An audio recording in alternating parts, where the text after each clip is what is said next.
Sammaka Saralamma Jatara is well known as Sammaka Saraka Jatara and Medaram Jatara.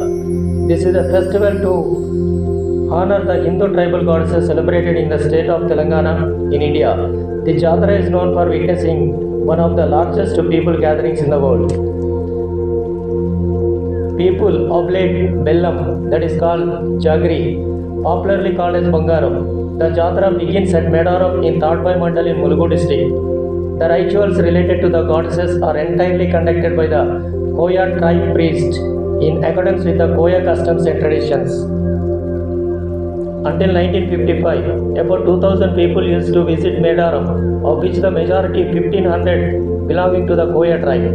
But now, a large number of the non-Koya people, nearly 1.3 crore, visits Medaram, and the Koya people comprises just only 2% of the total worshippers. Medaram is a remote place in the Eturu Nagaram Wildlife Sanctuary, a part of the Dandakaranya, the largest surviving forest belt in the Deccan area. Once declared it as a national festival, the Jatara can be considered for impalpable culture, heritage of humanity, tag of UNESCO. Jatara celebrated during the time the goddesses, that is Sammaka and Saralamma of the tribals, are believed to visit them. It is believed that after Kumbh Mela, the Sammaka Saralamma Jatara attracts the largest number of devotees in the country. There are many legends about the miraculous powers of Sammaka.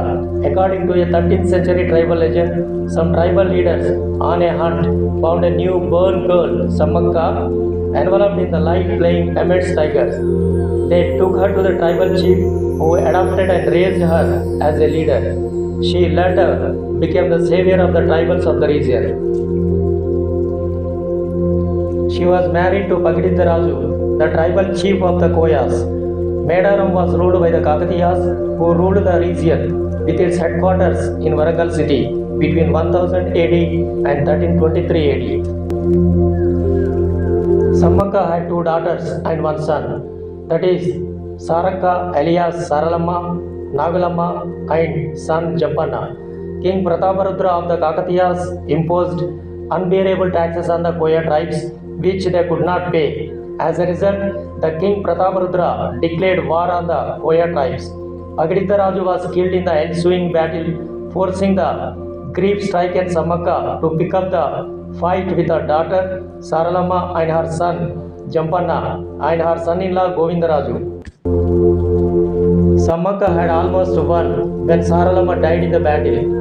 Jampanna was mortally wounded and fell bleeding into Sampengabagu. It is a stream. Legend has it that the stream turned into red from the blood and the stream was renamed as Jampannavagu in the honor of Jampanna's sacrifice. Overall, Sammaka retired to a hill known as Chilkalagutta and turned into a red poacher box filled with vermilion, that is kumkum powder. After the battle, Sammaka and Saralamma were defied and a festival was organized in her honor once in every 2 years. To this day, the Koya tribe and devotees believe that Sammaka and Saralamma are manifestations of Adiparashakti sent to protect them. The Jatara is a celebration to honor the sacrifice. The vermilion box is brought to Medaram and people wash themselves in Jampannavagu, followed by an offering of Jagri to Sammaka and Saralamma.